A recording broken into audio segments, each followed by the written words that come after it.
今天的经历真的让我对世外桃源这4个字有了最具象化的感悟。为了寻找这片隐藏在湖南深山里的秘境，我们的车子在蜿蜒的盘山公路上颠簸了许久，终于找到了山谷的入口。在山谷的道路旁，我们竟然发现了一个奇特的建筑物。带着满心的好奇，我们一步步走进山谷，眼前的景象让我大为震惊。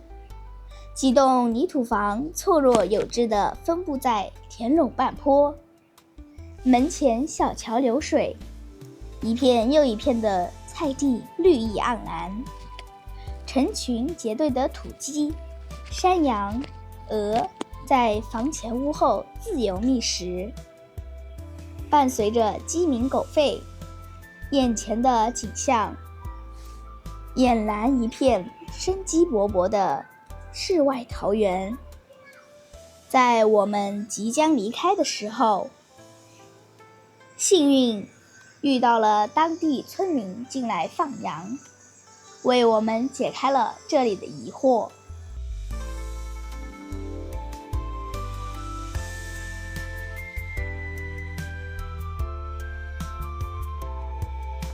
Hello， 大家好，我是安兰，祝大家朝朝有远，岁岁安兰。今天我们要去探访一个古村落，大家看看我身后这栋房子，是不是显得特别的古色古香呢？现在我就来到了古村落的入口，就让我们徒步进去看看吧。嗨，大家好，大家看看这栋房子，是不是有一定的年代感？当然了，这栋房子啊，后期啊稍微做了一点点的修缮，比如说屋顶放上了新的瓦片，然后呢，墙角呢用红砖做了一些加固。我右侧呢是一条溪流，清澈的山泉水，非常的干净。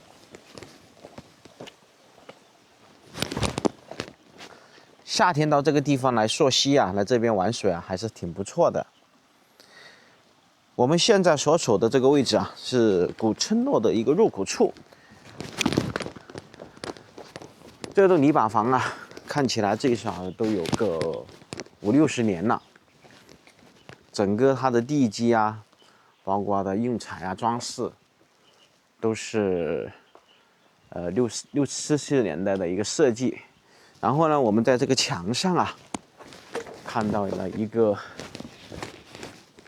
10几年前的一个路标，这是2012年当初的一些驴友啊发现的一个雨行户外头、步行头，算到今天整整是14年前了。所以14年前，这条路面都是一条羊肠小道，完全要靠步行，而且没有这种压紧实的路面。虽然我们甚至到今天的2026年，我们这条路面都还是一条泥巴碎石路，都不是水泥路面，好吧？现在我们就进入山后这个山谷的古村落。这个地方啊，有点像陶渊明笔下的世外桃源。为什么我可以这样子说呢？首先，第一，这是一个大山里面，然后风景啊，各方面呢也非常的秀丽。更重要的事情就是，我们要进入这个山谷，要从一条非常狭窄的山谷里面的一条小路走进去，而且呢，在这个山谷入口处，我们还可以看到有一扇门，有点像那个我们小说里面的，像大山里面深处的一个庄园呐、豪华府邸啊这样的形式，甚至是我们可以形容就相当于里面的一个私宅了。在这个门口呢，我们可以看到有一棵树，这个树啊，我们保守接近有70-80年了。好了，现在我们就正式步入到这个山谷里面去看看吧。哇，这里居然还有一个小型的瀑布。这个瀑布看上去虽然不高，但是景还是比较好看的。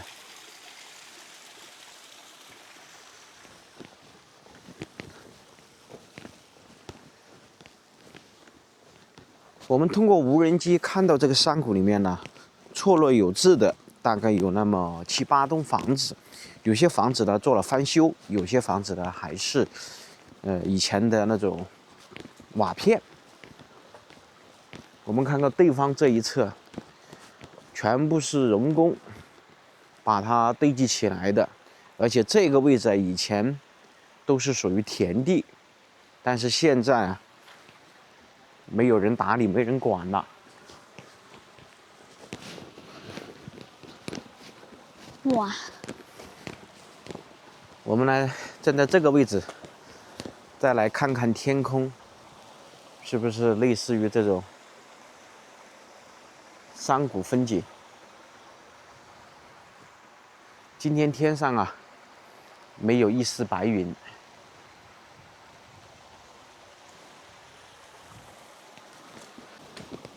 这个山泉水的声音冲击力好大。沙田这里一定很受欢迎。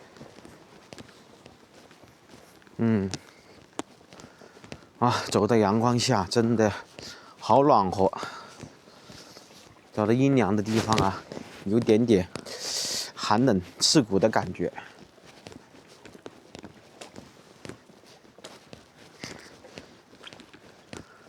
站在这个里面，空气真的是很好。对面以前都是一块田地来的。我们看看左手边这块石头，有点与众不同。这里居然都还铺了水泥。想去看一下。这上面应该供奉的是山神吗？有可能是山神。你下来，让爸爸上去。可能是当地村民啊供奉的山神，或者是有其他的用意吧。我简单的上去看一下。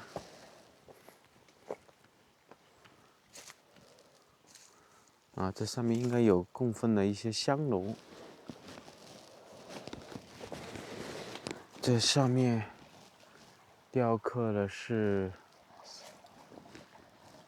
太极八卦图，上面有日月星辰。是的，这块石头有不同的寓意。待会儿我们进去问一下山里面的村民，看一看。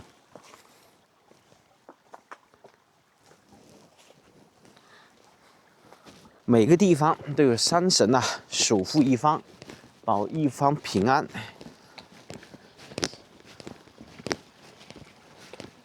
看，我们刚刚从那个山谷里面走到这个位置啊，就显得是不是特别的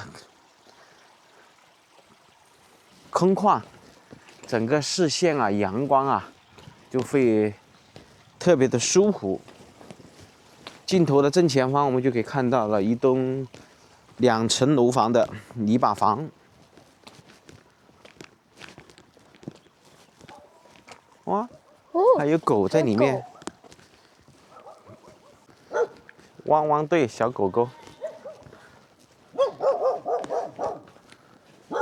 前面也是泥巴房，但是外墙做了粉砂。这里养了2条狗。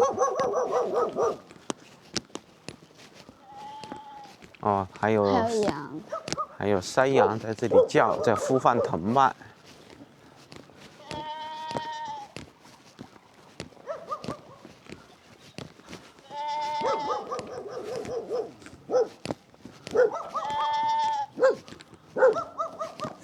这里好大一个菜园子。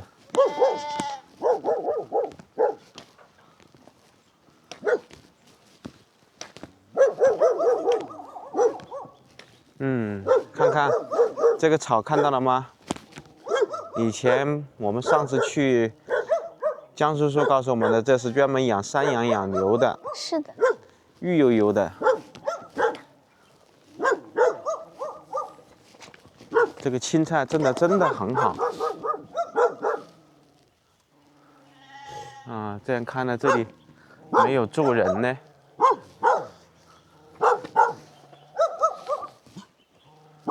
这是新修的一个砖房。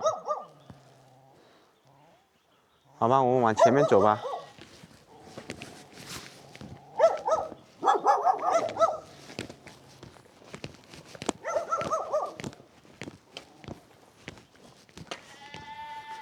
旁边那里也修的是砖房。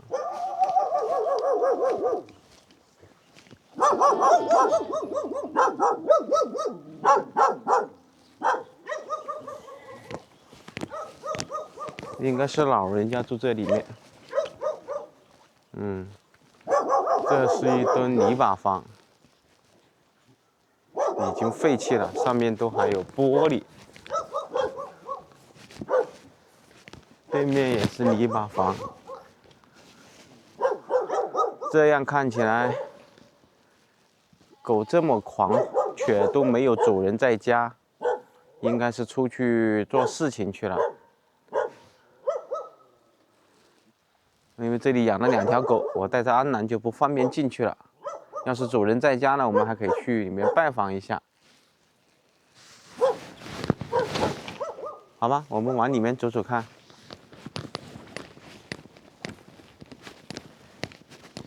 啊，前面还有一个基站，上面还装了摄像头。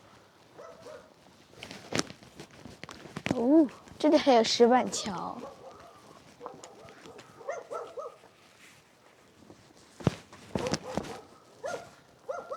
是的，这里还有一个村里面搭的一个石板桥。这条溪水啊，从村里面经过流过，旁边还有一个青石板路。在几十年前住在这个村里面的人呢，可以到这个溪流里面啊，洗菜、洗衣服啊，在这里面玩水呀。因为这是山泉水，所以直接是把这个水啊弄到家里面去喝。前面也是一栋泥土房，也是废弃了。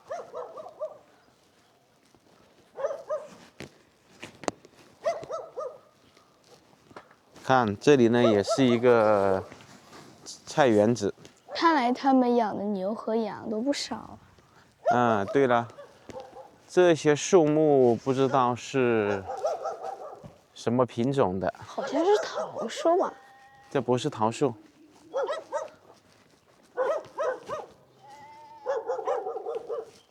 好吧，我们继续沿着里面的小路走到山谷里面，因为我们还看到电线杆一直在往山谷里面延伸，而且我们用无人机看到啊，不单单只是山谷处啊有几栋房子，在那个山的里面呢还有房子。我们再沿着这条路面走进去，而且这里有人走路的痕迹。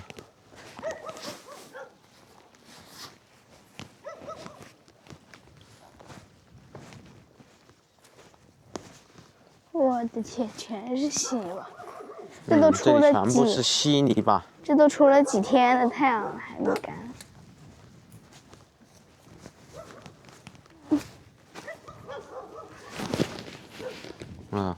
前段时间下了有4、5天的雨，然后到今天为止出了有7天的太阳了，但是到这种泥巴路里面呢，都特别不好走。还有鹅。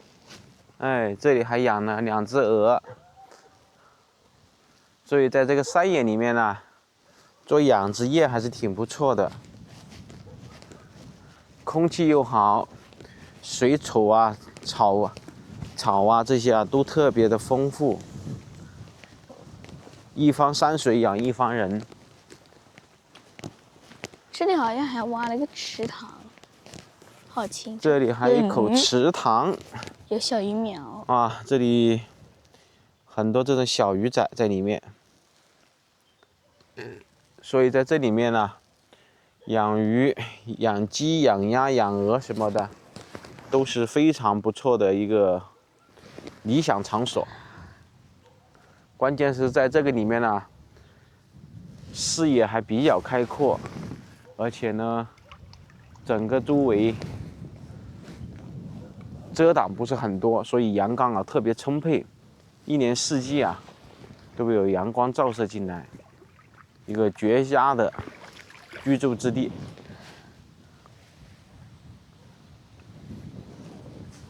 好，我们继续往上走。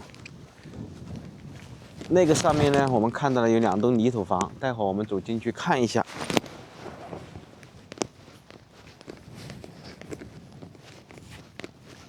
这里呢也有一口池塘，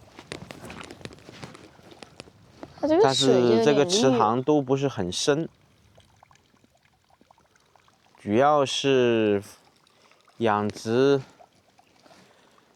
鹅啊、养殖鸭的一个场所。因为真正的池塘的话，它一般都会挖2米深左右，现在这个水啊，50公分都不到。那边的水要明显的清澈一点。嗯，我们继续往上走吧。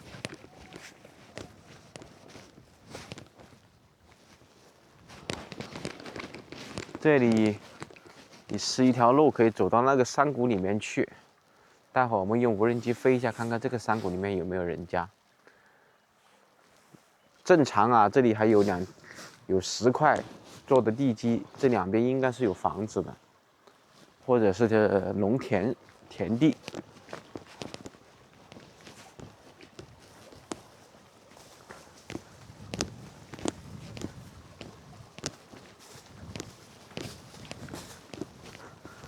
我们通过无人机高空俯瞰，看到这里房子还建得挺不错，但是今天进来啊，居然没有人在家。现在都已经是中午12点了，难道他们不回家吃午饭吗？有没有可能他们带了饭去工作的？有可能。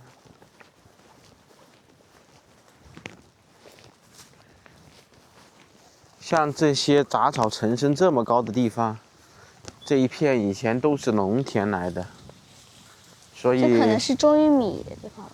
啊，没有人去种植了，所以几年功夫，这里就已经是荒得不成样子了。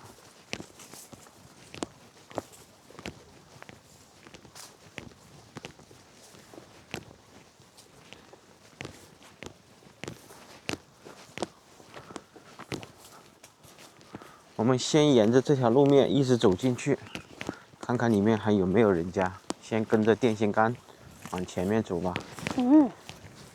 看，这里呢有3块长形的青石板搭的便民桥。好，我们继续走这里喽。看，这是山泉水，把这个路面搞得泥泞不堪了。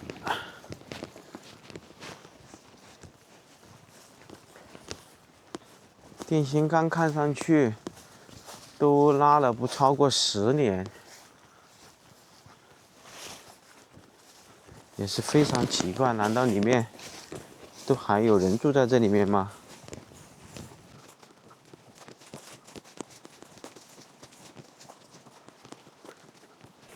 旁边都还有走的黑色电暖，非常奇怪嘞。上面的电线看上去已经是废弃了。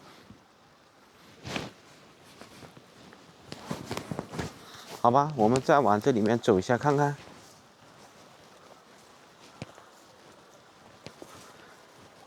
是不是真的像陶渊明先生写的“柳暗花明又一村”呢？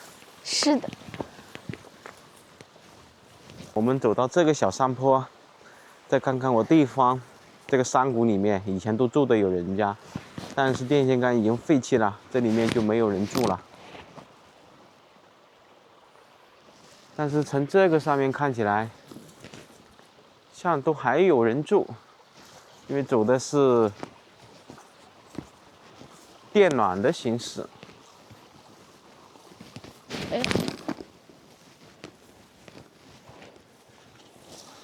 我想住在这里面的人，应该都是做养殖业的。这条路面呢，就显得比较阴冷潮湿了。我们再来看看这个山谷里面，以前这里都是农田来的。我们现在走的这个位置都属于田埂。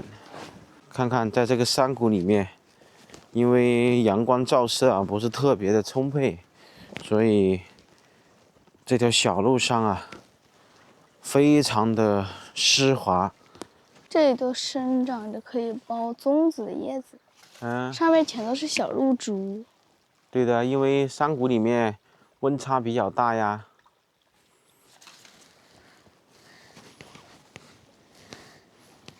现在看到这些树木，我就感觉比较阴森，因为我昨天看到了一种知识，就是说，树木它实际上接近于没有生命，它有生命的细胞就只有几毫米那么厚，就相当于树木心里面的，它都是死去的细胞，外面覆盖层一层薄薄的细胞，活细胞，然后在外面再贴一层骨骼。所以当你切割树木的时候，你以为你只是刻了一点点小小的东西，并没有伤害到树木，实际上你正在伤害它唯一的活的细胞。哇，这个山谷路程还比较远呢。莫非这个线呢是通到山顶上的人家吗？我们走到一个比较开阔一点的地方，再去飞无人机吧。是的，这条路真的是越来越泥泞不堪了。应该没什么人走动了。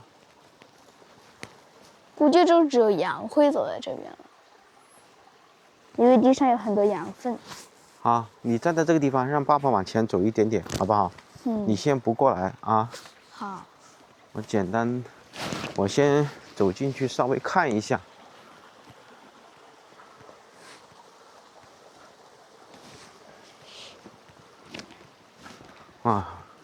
要是生活在这个里面，就真的不便利了。到这里面来避世还是挺不错。这里又是用电线杆，然后我脚下这一块呢，就是长条的青石板，还算是比较稳当。但是看上这条路面呢，应该是有人经常走动，要不然呢，周围的杂草还是比较深的。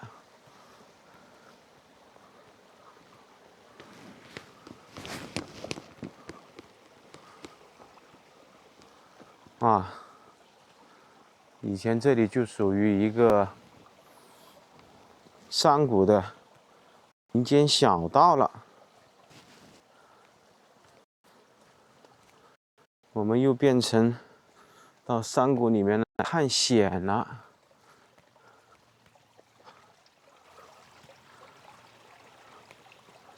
走到这个位置，我们就没有看到那个线缆了，应该是看到线缆了，仍然一直牵到山顶上去，所以山顶上应该有人家，好吧？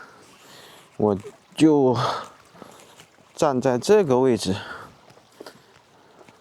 飞一下无人机看看怎么样去到达山顶上。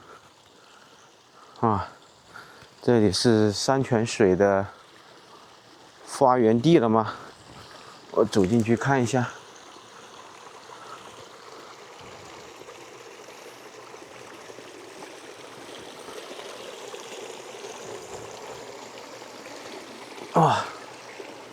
哦，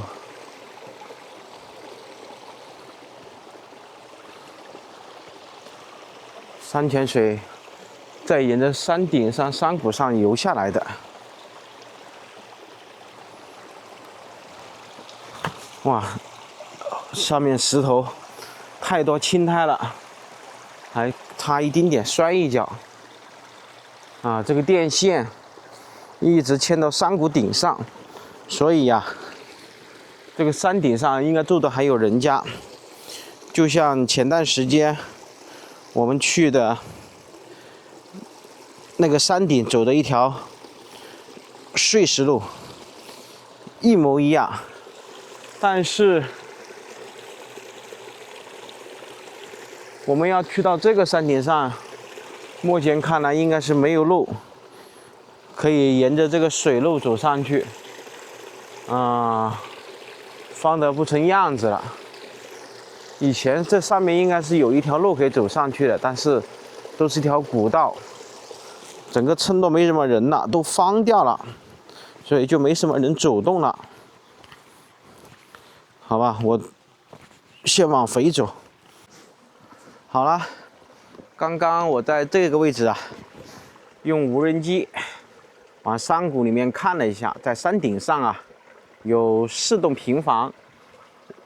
我镜头前方的这个黑色的线啊，这个电线呢是一直拉到了山的顶上，所以山顶上的4栋平房的用电全部都是通过我这个山谷下方的电线供上去的。但是呢，我刚刚啊沿着这条非常难走的小路走上去，基本上走的人太少了，而且在山顶上呢，4栋平房旁边啊有开挖了泥巴路，所以山顶上4位人家啊，他们就不再走这条羊肠小道了，也不再走这条古道了，他们全部出行都是通过山上新开挖的路在走了。所以这条路面呢，就只有去这个山上啊去砍伐一些树木的时候，还有放山羊的人呢，会经常走一走。你看看，现在都到了中午的12点半左右了，这里一丁点太阳都没有，而且这里的湿气啊特别重，所以我们现在决定原路返回，再去看看这个山谷里面，这个古村落里面住的这几位人，是否他们有回家吃午饭了？今天再去碰碰运气了。刚刚本身是计划沿着这个山间林小道啊，就像上一个视频一样，我们一路顺着水路走到山顶上去的。因为这个黑色的电线一路走上去，但是呢，这样看来行不通，没办法走。这里看起来住的这个山谷里面的人呐，以前应该不会少于100人。因为它整个山谷的面积还是挺大的，适合公证的地方啊还特别多。看这个电线杆它的走向，所以只要有人居住，电力局的人呢，他们会想方设法，用不同的方式把这个电啊输送上去。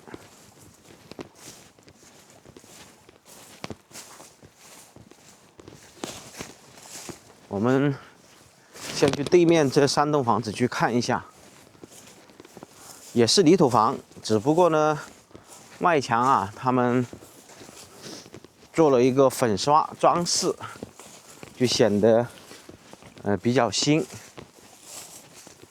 但是他们的瓦片啊，还是没有做公放的。好，我们现在走右边的这个便民桥过去。其实这里一条路面呢，也是通到另外一个山谷里面。刚刚我用无人机飞的时候啊，那里面也是没有人家了，看不到任何房屋了。这种乡野间的这种山路啊，随着住在这山谷里面的人这一代老去，就更不会有人了。啊，这里以前是好大一口池塘啊！现在都干涸了。没有人打理了呀，没有人住在这个山谷里面。看看这个面积，真的非常大。所以在这个里面，你要不装这个信号的话，彻底与外界失去联系。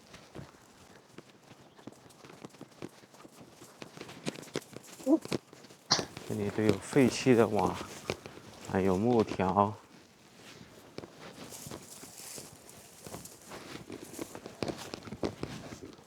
哎，这个门口杂草丛生了。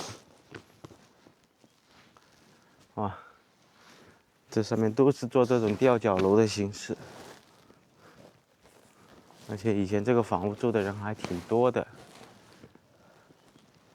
看看这个房子设计的还挺不错。安南，左边是什么夏，右边是春，上面是冬啊，上面是冬，然后就是秋，春夏秋冬。哦，啊，这个房子设计的非常棒，一看就是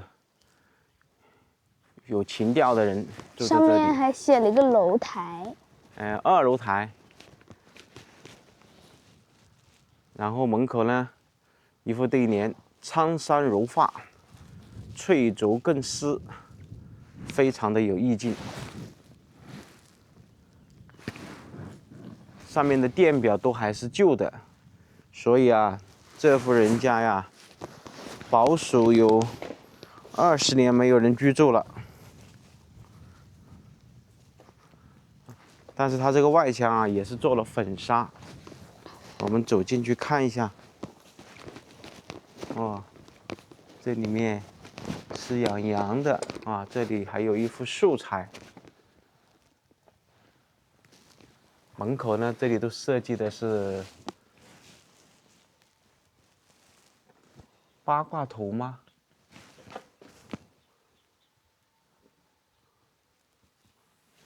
有点看不太懂。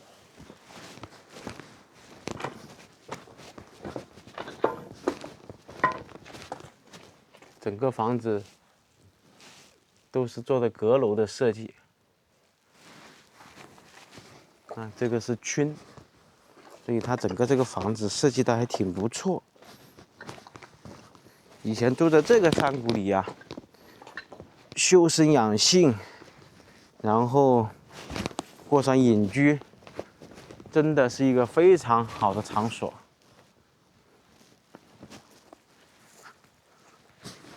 旁边这栋房子看上去是新修的砖房，应该是没人住了也，还是水泥。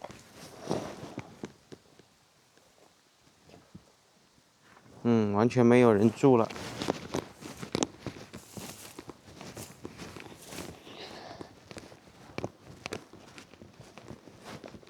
所以以后啊，在农村里面啊，这种废弃的房子啊，看上去还比较新的，只会越来越多。它还贴了瓷砖。这里有可能是住的一位无保户、低保户，但是可能住在这里面的人，要么就是仙逝了，要么呢就是去外面生活了，因为住在这里面呢，没有太多的人。好吧，我们去前面看看那个养狗的。既然养了狗，肯定是有人居住，而且那里呢养了山羊，只是看一看到底是什么样的人住在这里面，是年轻人呢，还是老年人？这上面都是铁将军把门。啊，这栋房子应该搬出去的时间不久，因为这个电表啊，都还是后期放的新电表，所以这栋房子荒废的时间应该不会超过10年。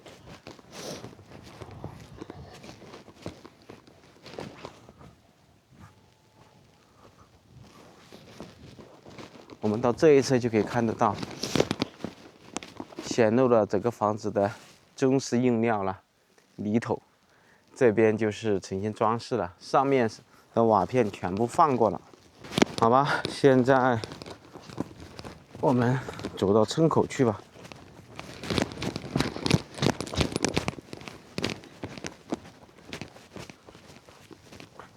主人回家了吗？没有回家。哇，这个主人今天看样子是出远门了呀。午饭时间都不回来。那狗吃什么呢？狗可以暂时不吃饭，没关系啊。可能主人去外面做事情，或者是走亲戚去了呀，或者去外面办事情去了呀。这里养2条狗还是比较好，它们可以相互协作。从目前的架势看，今天我们又没有遇到人呢。我们走上去，再近距离看一下，看到底是老年人住还是年轻人住？我们看看他晒的衣服。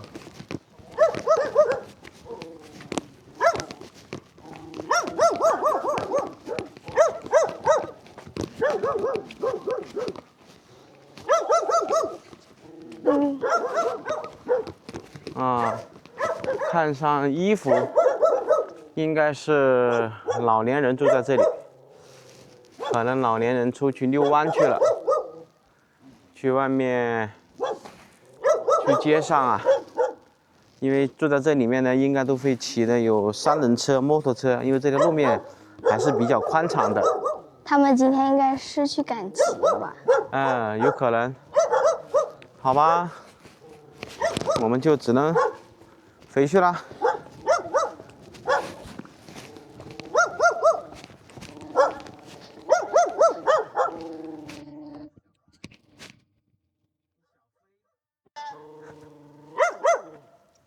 好，不要汪汪了，我们走了啊！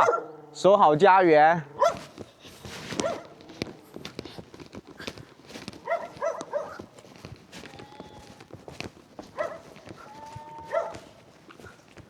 这个小房子养的就是山羊了。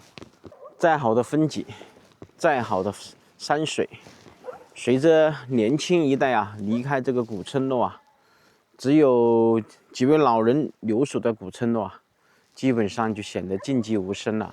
如果不是养着山羊、养着家狗，还有养着鹅，这个地方啊，基本上看不到有任何的生机。而且呢，今天的运气啊，我们也不是特别的好，没有遇到这个本村落里面的村民，要不然呢，我们可以从他们的口中得知关于这个山谷村落里面的一些陈年往事。这个山谷我们转了一圈，也没有发现住在这里的主人，只有我身后这2条狗在这里看家护院。不过这里的风景非常的好，很适合人类居住。好了，今天的山谷古村落视频就只能给大家分享到这里了。我们也没有办法给大家讲解关于这里更多的故事。我们下期视频再见了，拜拜。带你羊过来看啊！我们刚刚准备回去，看到主人养的羊回来了，来让一下。你好啊。你是放羊才回来啊？你一个人住在这里面啊？你就住下面的，但是这上面不是还住的有人吗？有啊。你这里养了多少只山羊了？没有好多。我带小孩子这里面玩一玩，走一走。今天周末。我走进来都没什么人，没看到一个人呐。他是搬出去了还是什么？没有。有出去。出去办事情去了。你就在这里面养山羊。但是这里面整个住了几个人呢？我这里整个就2个人。整个人都只有2个人了。老收因为老山顶上还有人是不是？但是怎么？但是不会走这里上去了吧？要乘另外一条路挖的新公路走上去了。上。那个岭上我可以开车去嘛？那个老兄在这搞风力发电啊。啊，是搞风力发电嘛？啊。但是这个小路我刚刚稍微走了一点点，没路了。要是有路看不到了。已经看不见了，没人走了已经。上面住的也是老年人还是年轻人呢？上面还有不停的这个。也不经常住了。也都是搬出去了。啊。我们都搬出去了，就是我的老人分到这个了。啊，你也搬出去了？你只是说在这里搞养殖了？啊，你的年龄看起来不大吧？62岁。63。哎呀，我猜得这么准吗？哎呀，你贵姓啊？我叫姓谭啊。这里面住的2个人也是老人家。不是啊，他比我小些。啊，比你还年轻呐？他也是抽油啊，抽油那两个给猴呀，这就。啊，也是在这里面也做养殖了。哦，这个房子是自己修的还是政府修的呢？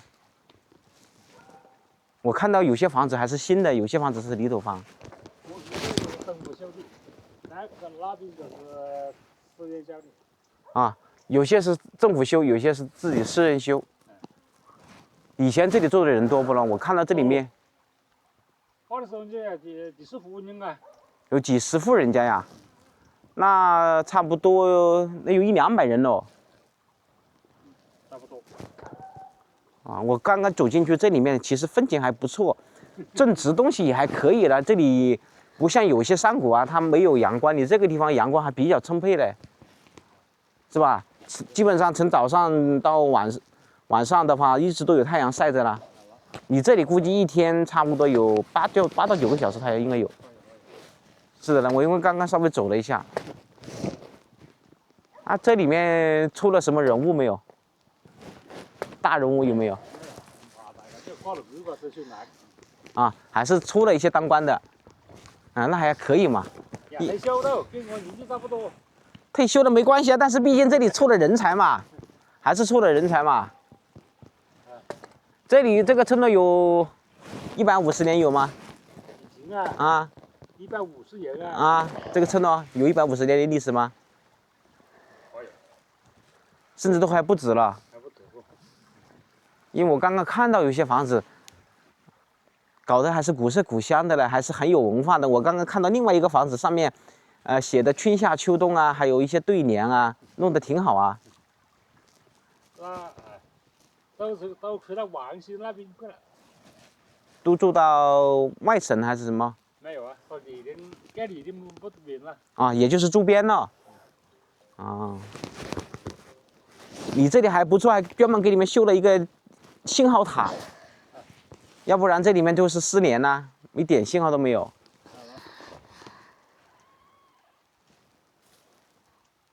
那些菜是你种的了？不是的，那个人种的。啊，就种在这里面的种的。我刚刚看到门口那里一个东西是什么？就是像供奉山神的。啊？是山神吗？有什么历史吗？还是说有什么讲究吗？一直都有啊。啊，一直就有，就是以前原住在这里面的村民就在门口就修了这样一个供奉的一个山神。但是上面没看到神像啊什么的。还有庙啊。哦，以前这里是座庙啊。但是这里看不出来，已经没有任何痕迹了呀。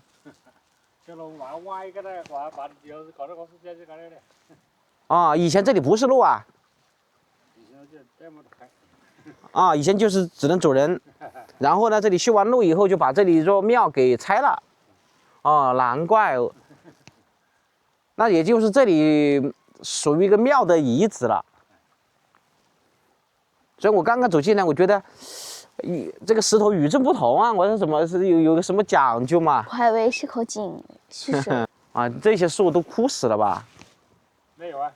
这是些什么树？这个树应该都有100-200年了不？哦，还不止了。200年都还不止啊？这个枫树啊。啊，枫树。枫树。那秋天的枫叶。以前你这里的粮食都可以挣2季不？还是挣1季？挣2季。啊，应该是可以挣2季，因为你这里阳光比较好。产量应该还可以不？啊，一包700-800斤。一亩地产700-800斤粮食啊，那还可以了呢，不差嘞，不差嘞。有些地方，你哪怕是平原地带，有些地方也就只有700-800斤。整个位置还不错。以前这条溪水河也有这么宽吗？一直就有啊。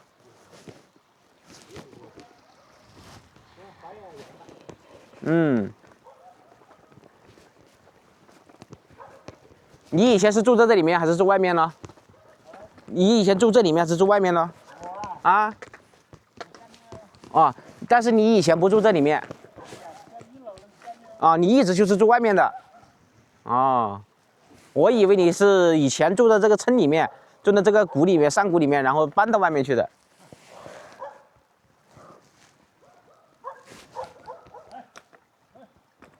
哎呀，这2只狗认识你哦。